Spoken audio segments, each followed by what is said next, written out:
Hello there, Blockies. Today, I am playing New School. Just that music. Just brightens the day up, if you know what I mean. I don't know much about this game. I don't even know if it's a horror game or not. But all I know is that I'm a student getting into high school. Let's go. Reminder, the game is not done, not even close. The pictures are temporary and will not be used in the full game. The music is also temporary. The music is not mine. It is Forley Studios, and if asked to take it off, I will immediately do so. I wake on the cold hard bed, staring out the window, surrounded by my room's white walls. Ryu, I suppose I should get out of bed right now. It seems like morning, possibly. Ryu, time for breakfast, honey. Breakfast? Already? I didn't see that light outside. Oh well. I slowly get out of the warm, heavy covers, giving my warmth during the night. I put on my prosthetic left arm by the old wooden desk by my bed.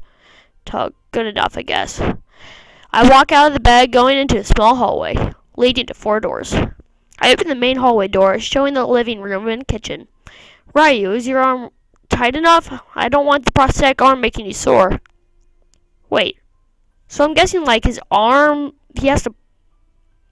I don't know. I think to myself for a minute, then saying something basic. Yeah, it is Tug. Mom looks at me with a slight frown, and with disappointment, looking like she has bad news. Ryu, I know you have good friends at your school currently, but your dad and I think you should go to a school that can actually help you learn with your disability. I look at her with a huge frown, slumping my shoulders, feeling almost like jelly. Why? Please don't feel sad about it. Me and your dad think it is a great idea. Do they really care about my emotions or even how I think? It is basically like saying for me to move to a whole new town. Will I even fit in? It was hard enough to fit into the normal school I can go to. Can I skip this? Skip mode. It really doesn't affect me, only in track. I sometimes get loose when I sweat and sprint across the track. I guess today will be the last day. I'll have to say goodbye to all my friends. I start sweating without me even knowing it. Whoa, my chest feels like jelly and I cannot think straight. Soon, I black out. I feel like I'm going to die. Every second, there's a piercing feeling in my chest and legs. The feeling keeps on going. So, this is how it ends, huh? Fate was a weird way of doing its job. To just think I was sitting on my dining room chair, about to eat my breakfast, and I just black out. Would anyone even care? Suddenly, I opened my eyes. I'm not dead. Whoa, not yet. I awake in a hospital room with brightly painted white walls and a window covering one wall. My mouth feels dry and my body feels limp. I look around noticing the medical equipment. The clock right next to the dim lamp by the counter signals I've been out cold for a couple of days. Mom, anyone? I yell out in confusion. A shadow of what seems like a person opens the door and walks in. Doctor with a bright white coat. How are you doing, Ryu? Your parents are very worried about you. My parents. Mom must feel as it is her fault. I turn and stare at what seems like a doctor. Hello, Ryu. I am Dr. Hikyu. I stare at him for a moment, then realize my prosthetic arm is not attached to my left arm. My prosthetic? Where is it? I'm afraid your prosthetic arm has broken. You fell from your chair landing on it. He looks at me with a slight frown. You'll have to adjust without the prosthetic for now. I look at him and nod. You are diagnosed with spinocerebellar ataxia, I'm afraid. You had what seems like a seizure. My face turns light white at the word seizure. Spinocerebellar. My mom slowly appears from the door. Honey, are you alright? I'm so sorry. She starts crying, making me feel horrible. It honestly hurts to see a loved one cry, especially when they put the blame of your injury on themselves. I just really want to freaking... Mom, it is not your fault, I promise. I managed to make a small, convincing smile. Ryu, excuse me whilst I walk to your mom for a minute. Mom nods and walks out of the room in front of Dr. Hikyu, and the door slowly shuts. I can hear what seems like crying and yelling. I look down at myself wearing a weird outfit. I close my eyes, shedding of what seems like a tear, and then drift to sleep. 3 months have passed. 3 months! Oh, proper grammar! And the day is now the day Ryu's getting out of hospital and into the new school. I wake out of the hospital bed, excited. I can tell.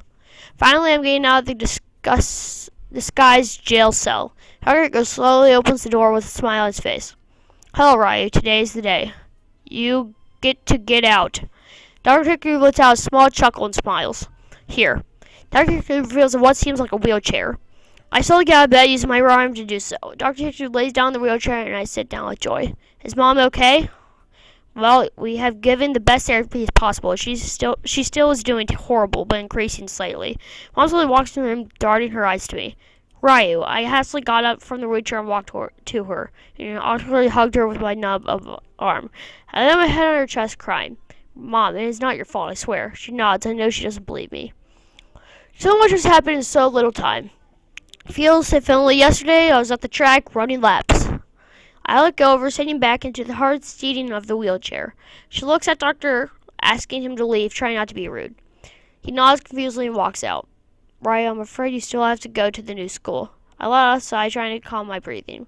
Awkwardly smile, and nod. Right. She walks behind the wheelchair, grasping the handles and pulling me to the elevator, then eventually to the lobby of the hospital. The front locker has a big window covering one half of the wall. Okay.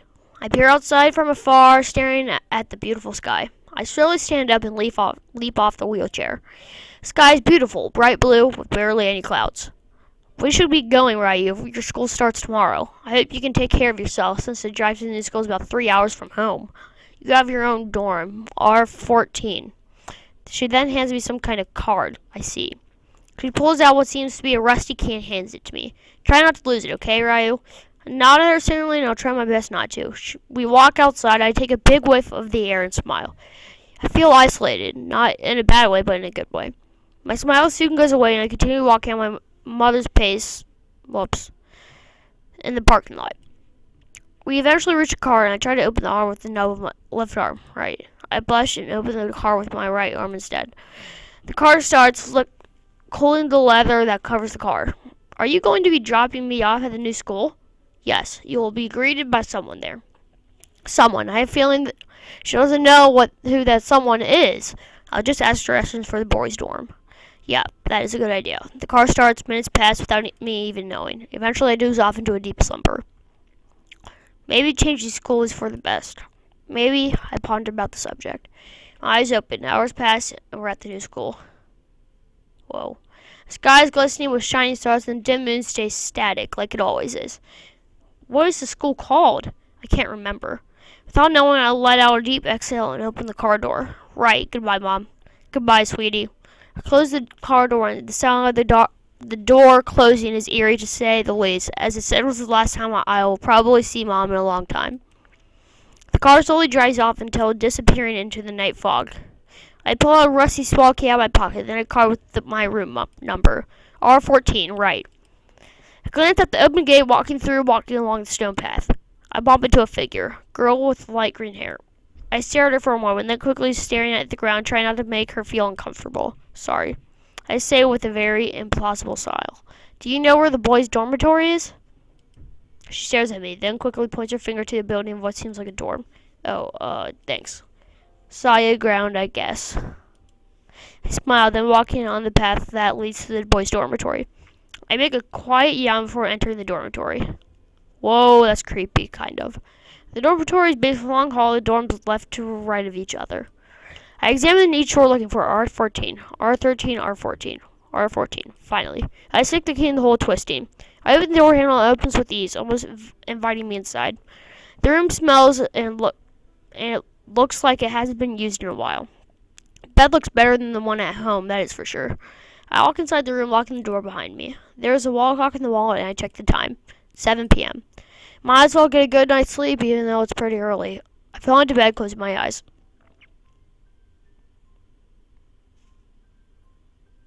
Is that it? That was like the crappiest game ever. I mean, no offense, but like, that was a horrible game. I don't even get the point of that. I didn't even get to do anything. Well, Blockies, I hope you enjoyed. I'll see you in the next video. Bye.